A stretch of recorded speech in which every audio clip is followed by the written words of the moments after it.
Welcome once again to the Daily Message. As you know, throughout this week, I've been asking the question, what can we do this day to get closer to God? The past 4 days, I've been suggesting things that we can do that are outside of ourselves, that can bring us closer to God.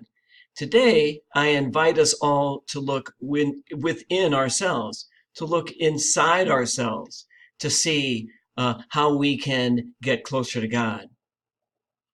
And when we look inside, I ask us to think about what you have done the other 4 days of this week.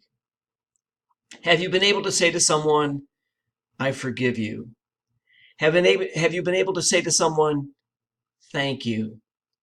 Have you been able to say, you are really good at whatever it might be?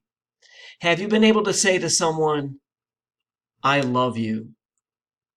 If you have done 4 or 3 or 2 or 1 of those things this week, then you have drawn closer to God.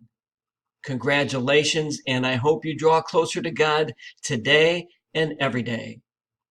Thank you. Have a wonderful weekend, and thank you so much for watching.